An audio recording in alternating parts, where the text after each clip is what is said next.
मैं एक अनुभव शेयर करना चाह रहा था आपके साथ। तो अभी मैं ये ध्यान के पोस्चर में तो बैठ नहीं पाता ज़्यादा देर, 15-20 मिनट से ज़्यादा नहीं बैठ पाता। तो बैठकर तो ध्यान हो नहीं रहा ढंग से। तो मैं क्या कर रहा हूँ कि मैं गैप को पकड़ रहा हूँ। तो गैप का मतलब जब कोई थॉट नहीं है। तो अब खाली टाइम बहुत है मेरे पास। तो क्या करें? तो मैं आर्ट वर्क कर रहा हूँ कुछ देर थोड़ा घूमने की कोशिश करता हूँ, लेकिन अभी शरीर स्ट्रॉन्ग नहीं है तो घूम भी नहीं पाता ज़्यादा। लेकिन ये आर्ट वर्क कर लेता हूँ काफ़ी, और आर्ट वर्क ऐसा कि जो बच्चों के लिए यूज़फुल हो, मतलब बच्चे उससे कुछ सीख सकें। तो आर्ट कुछ की और उसका वर्णन लिखा हिंदी या अंग्रेज़ी में, और तब उससे बच्चे सीखेंगे। उसके बारे में मैं विस्तार से नहीं बोलूँगा। उसमें कुछ वीडियो शुरू में मैंने बनाए थे कि हम कला का कैसे उपयोग करते हैं।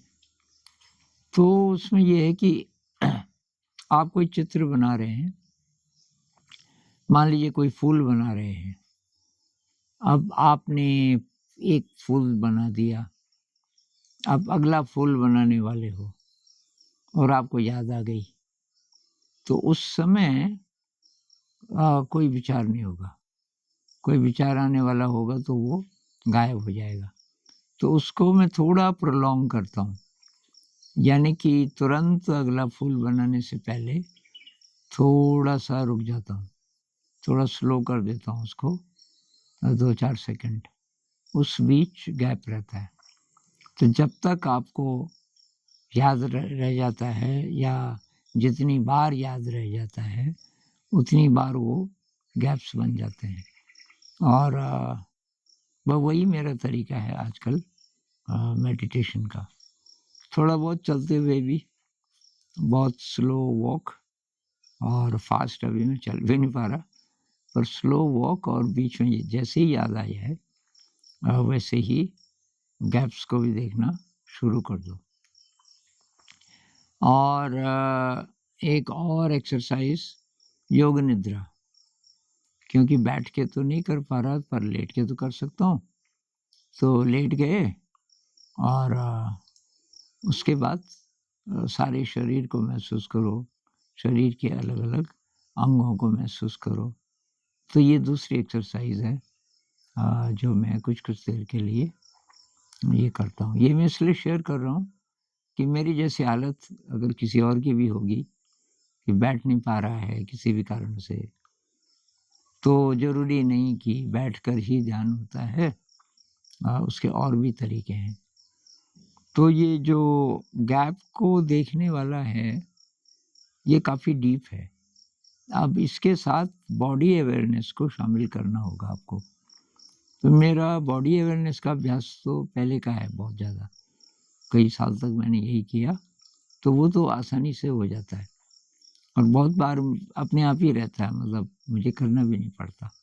शरीर महसूस हो ही रहा है, और अब आप मन को महसूस कर रहे हैं। तो ये जो खाली हो जाता है, ये बहुत वैल्यूएबल है, और तब बहुत बार पता चलता है कि मन बहुत तेज़ी से सोच रहा है।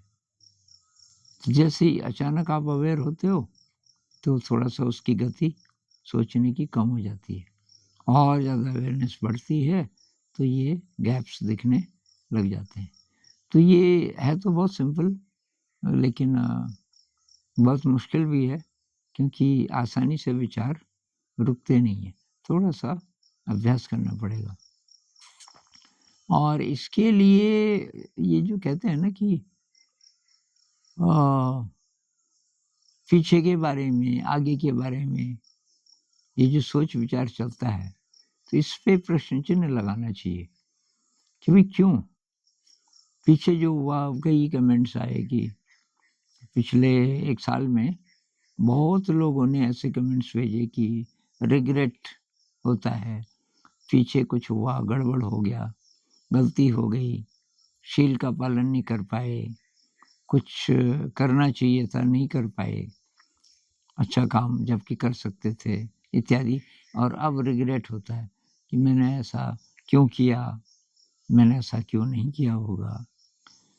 तो ये तो आपको सीखना पड़ेगा भई, पीछे जो भी हुआ खत्म हो गया। वो मन की चाल है आपको फँसाने के लिए, और उससे अपने को डिफाइन मत कीजिए, क्योंकि इसी जन्म की आप बात कर रहे हो, और अगर पिछले जन्मों के आपके दुष्कर्म भी आपको दिखा दिए जाएँ, तो आप तो ज़िंदा ही नहीं रह पाओगे, इतनी ज़्यादा आपको ग्लानि होगी। तो पीछे जो हुआ उससे हम सीखें कि कैसे आगे चलना है, और आगे के बारे में तो कुछ भी सोचना बेकार है भई, फ्यूचर तो अब पता नहीं कैसा होगा। वर्तमान में हम क्या करें, वर्तमान में क्या, ये जो अप्रोच है कि भाई वर्तमान क्षण ही है मेरे पास, इसमें मैं ढंग से जीऊँ, तो इससे भी सोच विचार काफ़ी तो वैसे ही कम हो जाएँगे। अ, तो ये देखना चाहिए कि ये आते क्यों हैं, सोच विचार आते क्यों हैं, इसमें चाबी है उन सब बातों को समझने की, जो संत लोग बोलते हैं कि भाई शील का पालन करो, पारमिताओं का अभ्यास करो, इत्यादि, इत्यादि।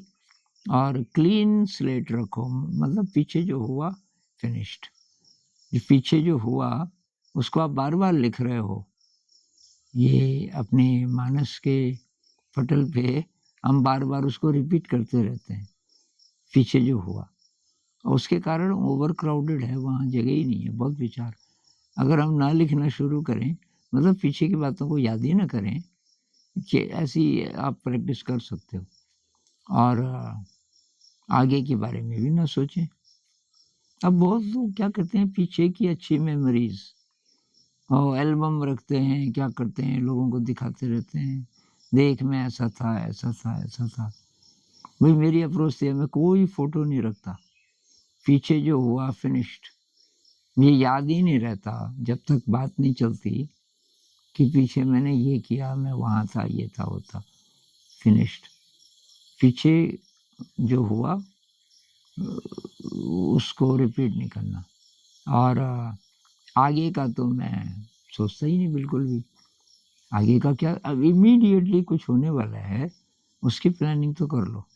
अभी शाम को क्या खाना बनाएँगे, अगर आपको बनाना है या आपको सलाह देनी है, तो तब तब आप देखोगे किचन में क्या-क्या है, क्या बनाना है।